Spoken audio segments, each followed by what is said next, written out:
Jasper Hoffman is the founder and the producer of the internationally top-ranked The Plain People's podcast, amplifying the voices of former and current Amish, Mennonite, and Anabaptist survivors. A survivor herself, Jasper is considered one of the leading experts on hidden abuse crimes within the Amish and Mennonite communities. She has spoken on Pennsylvania's Capitol steps and in Washington, D.C., to further her goal of engaging the attention of the outside world, especially for women who are trapped within these religious communities. Today, Jasper will be discussing the threads of trauma that often intertwine with the traditions of the Amish and Mennonite communities, creating a complex environment where loyalty to cultural values can mask the prevalence of abuse. So please welcome Jasper Hoffman.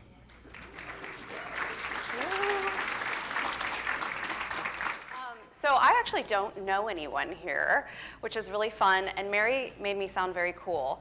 But I'm going to tell you what I tell my friends, and that I relate as the Erin Brockovich of the Amish.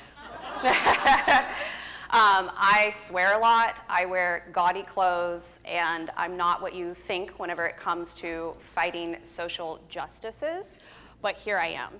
So before we get started, there's just a few housekeeping things that we're going to go over. I speak and eat and breathe this material, and so sometimes I can come across as a little bit flippant or funny about the subject matter. So just know that that is my own way of going through this. And so some of the topics that we're going to talk about are a little heavy today. So I want you to check in with your bodies, make sure that it is not triggering, and if so, please feel free to take a space outside. We're going to be talking about childhood sex abuse, women being trapped in facilities, being drugged and forced to stay in the communities, and they're actively doing this. So just a little heads up. Before we get started, there is also one other person that I would like to introduce you to. So this is a young woman that would have done anything to be here with you today. She was trapped in this community for a very long time and cognizant enough to know that she actually was in a cult. Is anybody familiar with IFS, which is parts work in trauma therapy? Raise your hands. I'm very interactive, so, okay, great. So I told my therapist that I was going to be bringing her with me today. This is me, whenever I was 16, and I want to read with you an excerpt out of one of my 4 journals that I kept whenever I was within the conservative Mennonite Church. I said, "I hate the Mennonites. They are the most terrible people that I've ever met in my life.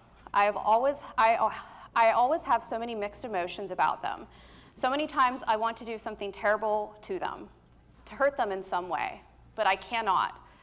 They are too big, they are too terrible, and they have too much power. I want to write a book, and I want to tell the whole world about the horrible things that they have done to me, to my family, and the other non-Mennonite background families that have tried to join."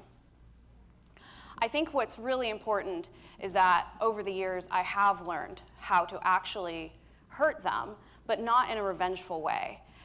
By speaking the truth, we can actually expose what is happening within these insular communities and create change and hopefully be able to shake them to their core. So that's what we're going to do today. Okay, so how many of you are familiar with the Amish people? Just raise a hand. Okay, cool. How about Mennonites? Wow, okay, good. I'm actually really impressed because the Mennonites stay out of the headlines, and that's actually because of their branding. So I'm gonna have you guys, like I said, very interactive here, right? We're all friends. I would love for you to tell me what are some adjectives and what are some things that you think of whenever you hear the Amish or Mennonite name? Conservative? Insular. Abusive. Wow, you guys are so smart. Okay. Right. So we're getting a little bit child labor. All right, you guys are really skilled. Okay. So when I generally meet people and they have an overall perception and they are not free thinkers, what they will say is, oh my gosh, they're so simple. They're hardworking. They're gentle. They're kind. We love our neighbors. And I'm like, okay, well, that's great. And it's all a facade. So the plain people is a generalized term that is used within the communities and then also outside of the communities to describe the Anabaptists. So the Anabaptists are kind of like an umbrella term for their religion, and it encompasses Amish, Mennonite, Brethren, Hutterite, and various forms and sects within that culture. So the reason that I have the Plain People's podcast is because I didn't want to limit it to just Amish and Mennonite members. So when I'm talking about all of this, there was a very large split in the late 1950s, early 60s, the Lancaster Conference split. So sometimes people will say, oh, well, I have Mennonite neighbors and they go to college and the women speak and they look normal. That is not who we're talking about today. We are talking about conservative churches that have maintained their traditional values. So those traditions, the simplicity, the hardworking, the segregation from the world, we are in the world but not of the world, is a large part of the Plain people and their teachings and how their practices are. So I just put here really quickly just some of the Plain people. I have been working for the last 2 years primarily in Holmes County, Ohio. There is the population in 2020 was around 44,000, and of that, the majority is conservative, Amish, and a few types of Mennonites there. So a lot of the data that I have been polling is primarily for that area because I've been working with federal investigators and into the crimes that are happening within these communities.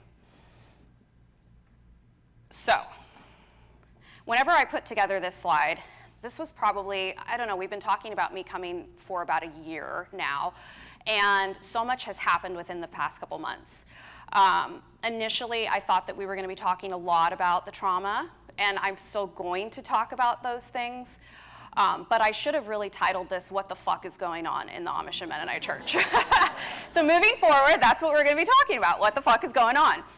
So, when I started the Plain People's podcast in 2018, nobody was talking from our communities. There was nothing out there for the public to really understand what it was like to leave our branch of high control, high demand religion. And so I thought that the podcast was going to be talking about how great it was to spend 99 cents buying frozen peas instead of having to garden 2 acres, and what it was like to just try to learn social cues whenever you've been raised to not even speak to men when you're a woman. And I quickly realized that there was a horrific amount of abuse that was happening within the communities. And so now 6 years later, here I am known for this. So one of the problems that we ran into was that there was no data to actually show what was going on as far as childhood sex abuse. And so I co-authored with 2 other former Plain women and a professor out of Pennsylvania a research study that is IRB approved, and it was submitted for peer review last year. And if you're interested in reading more, I can send you the link. I just put it on here really quickly. But so the research shows, this is really great to be able to come to you and say, hey, so there really is a problem. It's almost 1 in 2 children that are being sexually abused within the Amish and Mennonite communities. Yeah, thank you. Because what happens is in the church, they tell you that it is so much worse out here in the world.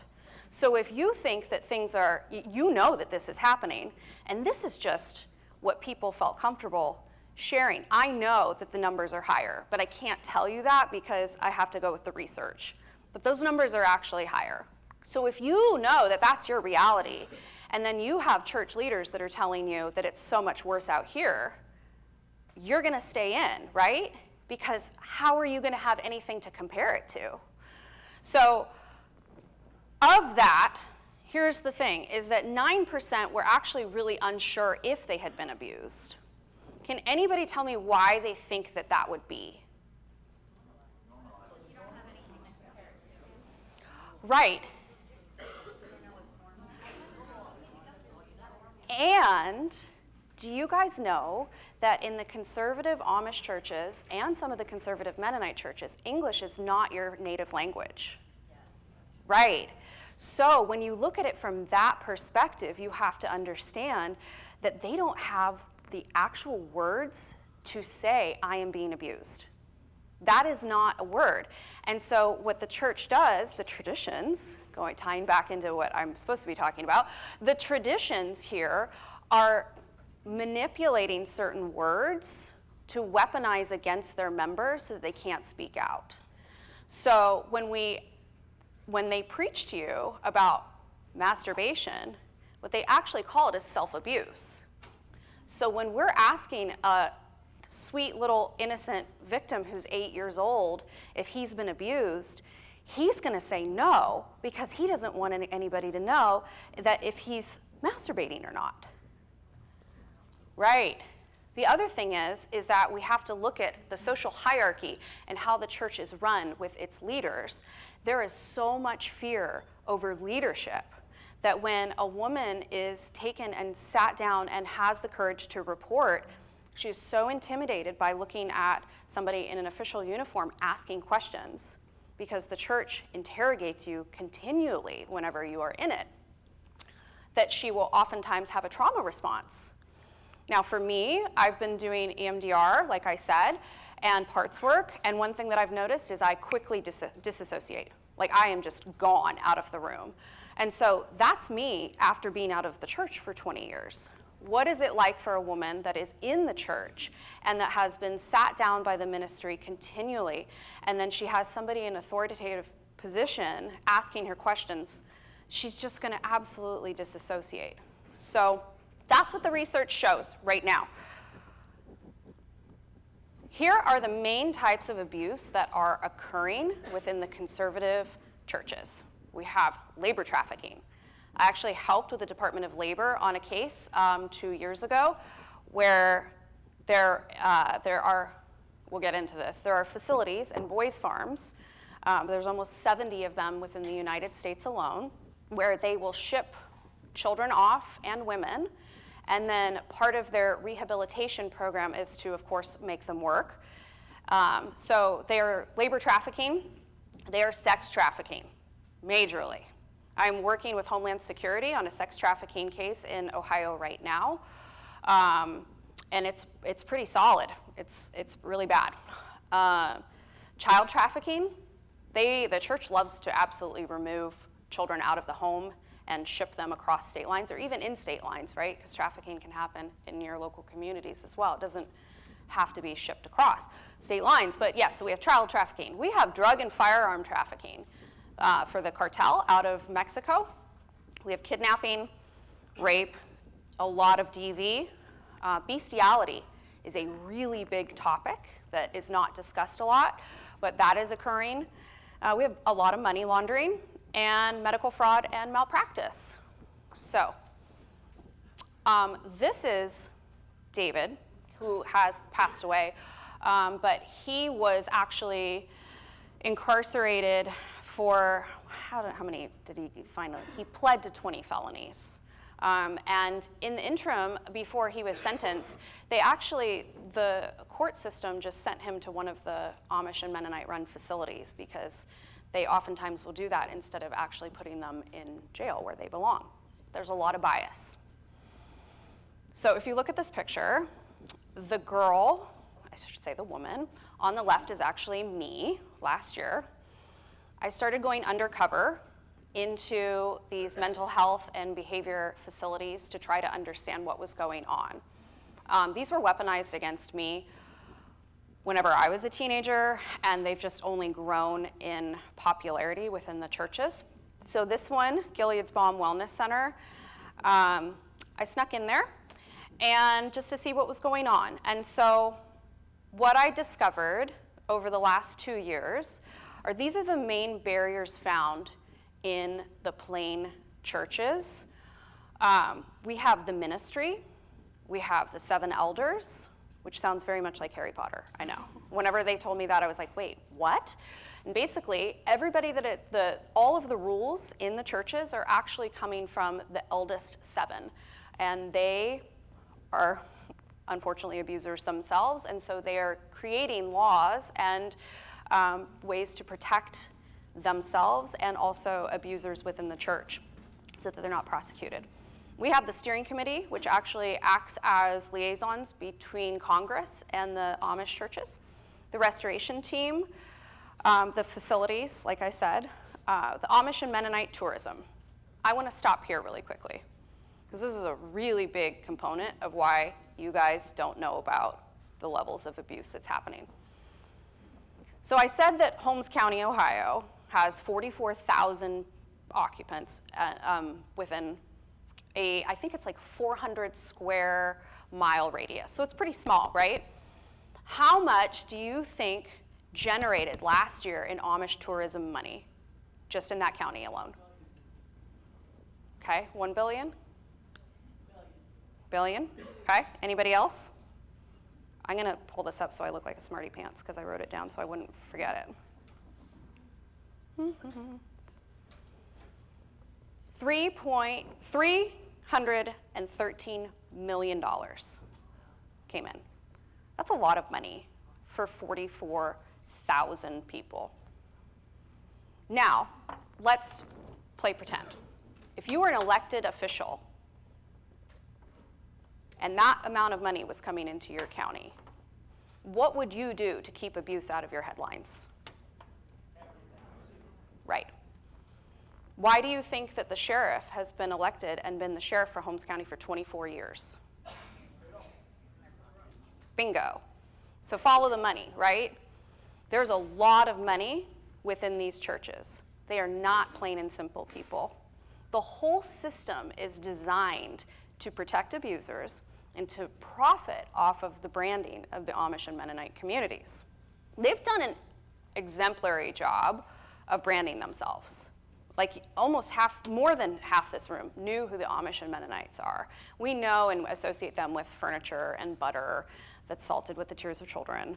And, you know, nobody is buying Jehovah's Witness furniture, right? There's not a line for Jim Jones Kool-Aid out there. Why are we obsessed with this particular community? And why is that dollar amount being generated off of the silence and the backs of children and women in these communities that can't speak out? I have a lot of Amish women that know that I am here today, and they did want me to tell you that they are, for the first time, I have grandmothers that have 16 children that said for the very first time in their lives they feel hope, that people are listening to what they have to say. So, I know.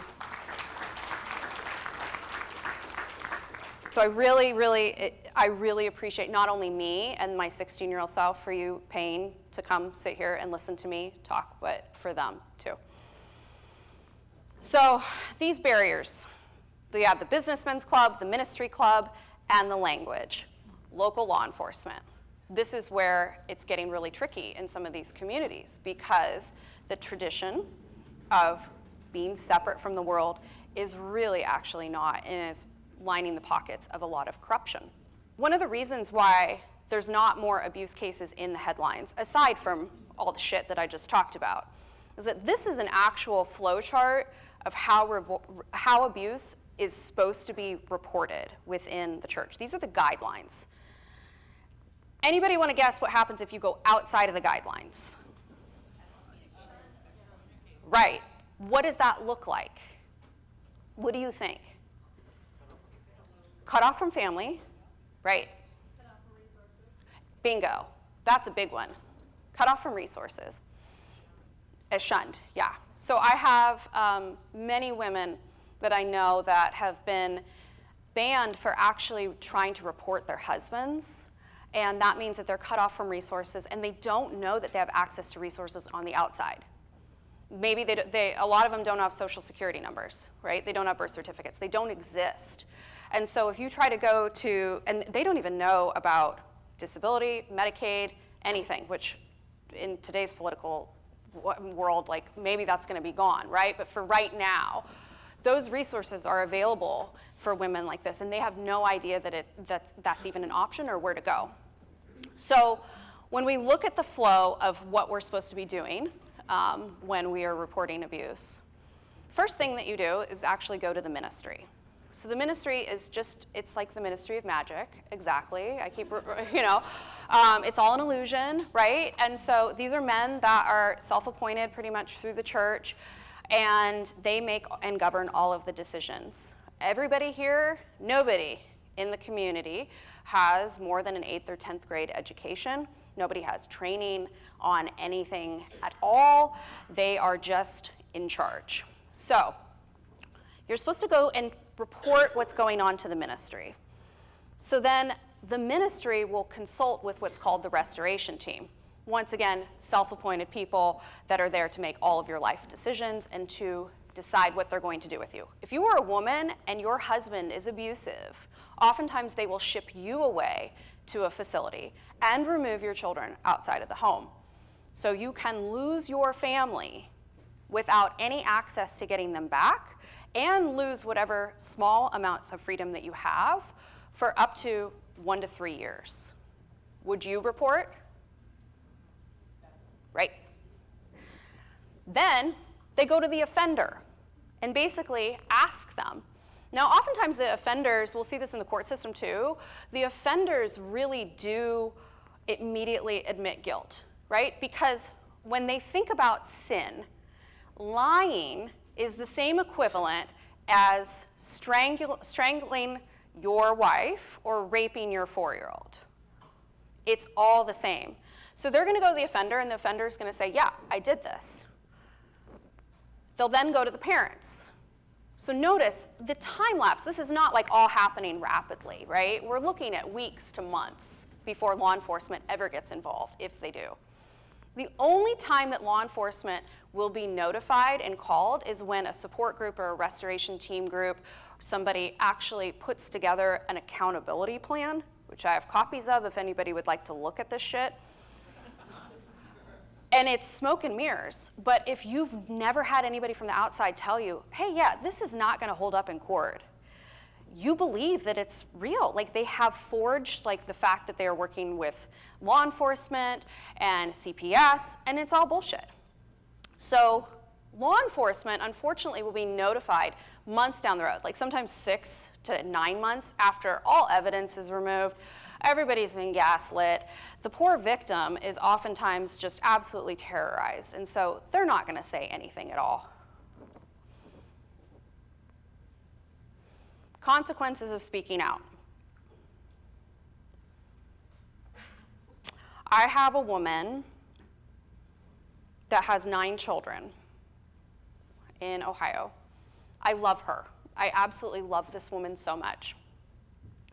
She has withstood the most horrific amounts of abuse without realizing that it is abuse. She didn't know what strangulation is, even though she has strangulation marks on her neck. Her 4-year-old was out helping dad fence when, as 4-year-olds do, she accidentally wiggled the fence. And her dad beat her in the back of her head and her back with a hammer, and then later raped her. The mom was sent away for like 3 years. This guy is out walking around completely free, a pillar in the community of the Amish church. Meanwhile, she cannot use money at any Amish store. She's treated like complete dirt.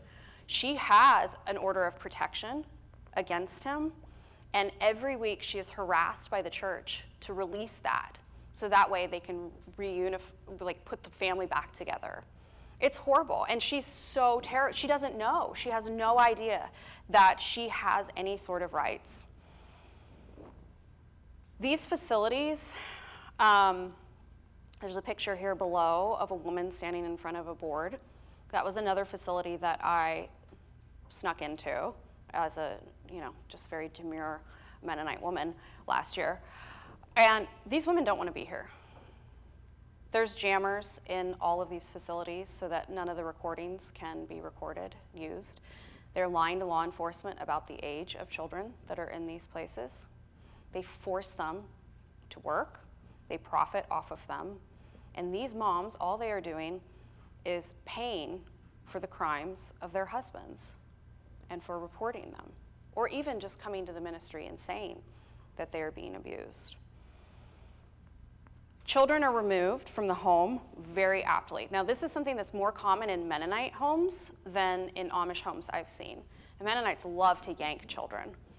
My best friend was taken in the middle of the night at 3 a.m., as they normally do, and sent away. I didn't see her for 21 years until 2 years ago. We were reunited. They are sending children away. They are lying about adoption papers. Parents don't know that they have rights to their children. It's awful. It really is. And so these people are not comfortable being able to speak out. So in December, what was that, 3 months ago, after 6 years of talking about this nonstop and working my ass off, I got a federal investigation opened into the Amish churches in Ohio by Homeland Security and the Bureau of Criminal Investigations. Yeah. So I'm in this really unique position because law enforcement, when you're looking at this, how do you even penetrate into this? If you were an agent or just as a community member, what would you do? Right, so I'm like the liaison. I'm a dual citizen. I never feel like I fit in this world, even though my family joined in whenever I was 9. They did like a full 180. So I had a normal, whatever that is, life until I was 9. And then from 9 until 19, I was in conservative Mennonite Church. And now I'm out. And so I have this unique ability to be able to speak both languages, to be able to understand what is happening in the community and be able to come and tell you in ways that make sense to you. So law enforcement is really like true, not local law enforcement, is hitting that wall too because they can't get in. They don't know all these things. They don't know that the church forces a victim to actually stand and make public confession if they have reported and take responsibility for that abuser and the crimes against them. They have to then stand there and admit guilt to their part of being raped or assaulted, and then they're shunned, right? The church doesn't know that, or the community doesn't know that, law enforcement doesn't know that. So I'm really, really so grateful because I have federal agents that are willing to support me as I go back into these communities. And hopefully you will see very soon a very large wave of abuse crimes being reported in the news.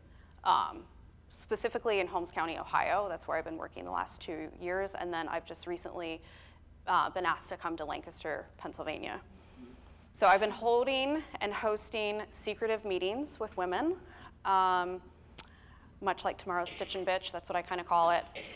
And it is a way of being able to bridge the gap for these women to understand and to come in a safe space. They can sign an NDA and they can talk to a federal agent who can look them in the eye and say, what is happening to you is a federal crime and you have rights. And I'm trying to empower these people so that way they know what they're up against and validate them. And so yeah, so I'm really, really grateful that we've been able to do that and it's taken off like I thought it would very successfully.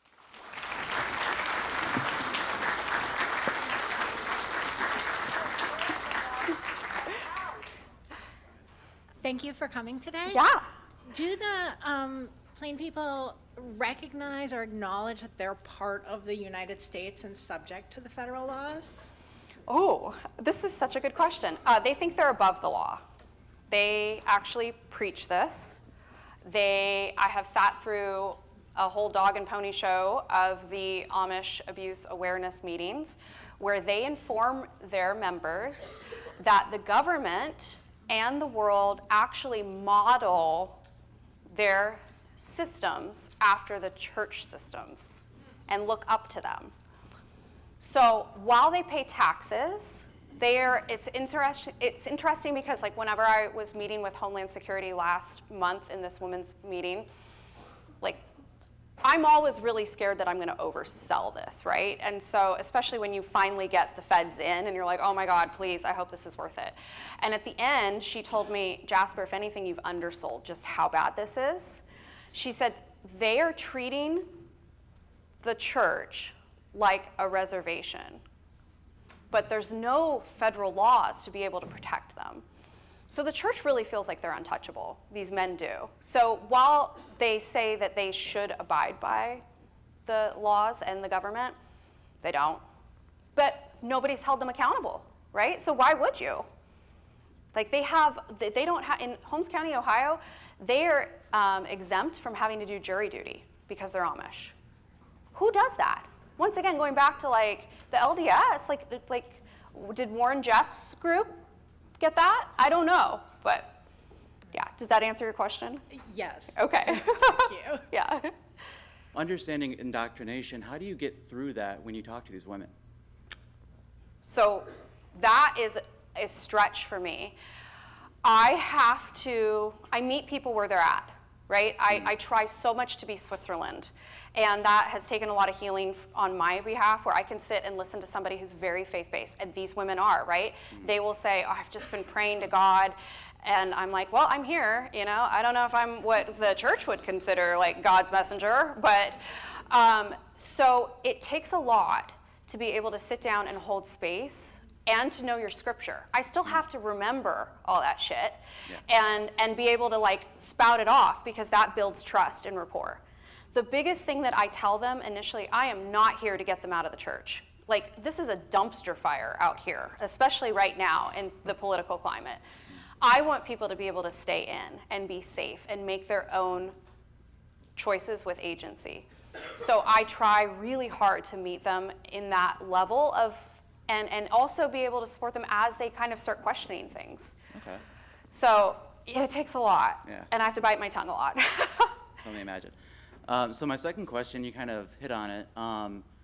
So with our current political climate and with their willingness to bribe officials, are you concerned about your investigation and future investigations? I've thought about it, but the biggest thing is that fear isn't going to help me at all in this. Okay. I cannot be afraid. I'll let other people be afraid for me on things, but I have to show up. I had this moment like 2 weeks ago where I was laying in bed and I was like, what the fuck is the point of this, right? What am I trying to do? Why am I doing this? I want to be on a beach, you know, drinking a margarita in a bikini. And then I thought, today, all I get to do is show up today for these people. And then tomorrow will worry about itself. So yes, I do, and I truly have faith that what I'm doing matters, and so I'm just going day by day. Awesome. Thank you. Yeah.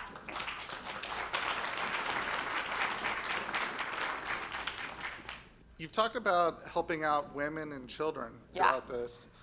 What about the men? Yeah. Are there men that want to escape this, or are there men that are helping out with your efforts? Yeah, where are the men?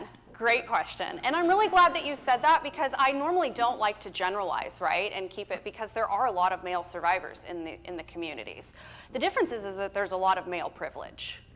And so, and especially if you are white, and male, it is so much easier for you to get out of the church and to get resources and to be taken seriously in this world, because just how the systems are approached within the church. You can keep your money. Women can't keep their money.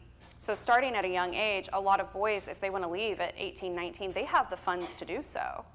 They have access, right? They can wear jeans. They don't have to like completely overhaul as much. So it's not as much trauma for them, but that still doesn't negate the fact that it is still so fucking hard. Yeah. Excellent, thank you. Yeah. Good morning. Hi. Actually, this kind of segues really nicely because you did talk about funds and availability of resources. And so you mentioned such a huge amount of money that comes from the tourism and all of these things, and it motivates them to want to continue that. But then the question is, obviously some of that money is going to go to pay to be able to influence people so that they can continue to do this. But the other question is, what else do they need the money for? So what does this money go to if they're bringing in all this money and they want to keep it going? Why do they care? And by they, do you mean The community and Yes. the county, or do you mean the Amish? I mean, like the Amish, like the community themselves. the- So what? So I'm curious because you don't see the outward displays. It's not physical things or it's not material things.